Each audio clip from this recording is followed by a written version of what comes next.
This video is in reply to comments to Strong Watchman on TikTok yesterday.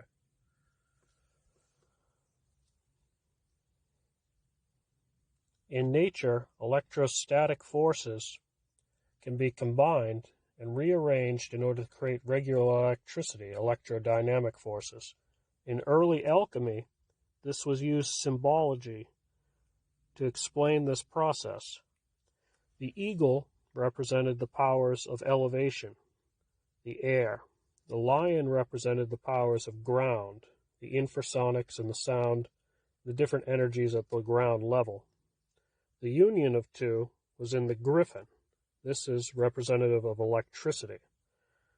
Now, how this operated was an antenna that used liquid mercury for electrostatic induction, converting it to electrodynamic energy. This is another symbol that you'll see often in alchemy, most in regard to Greece. This is the omphalos stone or cosmic egg. It's almost always with a serpent either inside or coiled around. This is actually a representative thing and fairly close to how the actual antenna looked. This is a diagram of the antenna. Up here is an electrostatic antenna, which is based on the Henry Plosson design that you'll see in the 1900s patents. Here is a spherical magnet. This magnet is a hollow sphere, 3/4 of the way filled with mercury.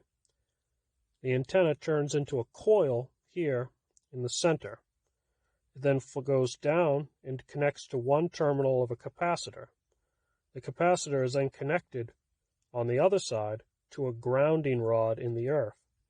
What this does is it uses the vertical electrical gradient of the earth's field. This is 100 volts per meter. As you go up in elevation, it increases the voltage. You don't get much power using this on a regular antenna system. There's no amperage or current. But using liquid mercury, that all changes.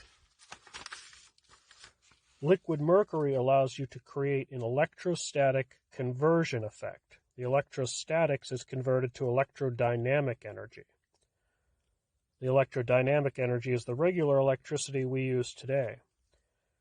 The vertical electrical gradient of Earth's field charges the capacitor from the grounding rod and makes electrostatic pulses that travel up. When they hit the liquid mercury inside the magnetic sphere, it causes alternating contraction and expansion of the mercury, which changes the magnetic field of the magnet. So you wrap a pickup coil around the magnet, and now you're converting the electrostatic energy directly into electrical power that's real and usable for people's machines. If you look at the design, you can see how it influenced earlier philosophical systems such as the Viking Jagrdrazel, the Egyptian pyramids, and the omphalos design. This is another version of omphalos where the serpent is wrapped around the stone. And as you can see, it's like our here with our spherical magnet and pickup coil.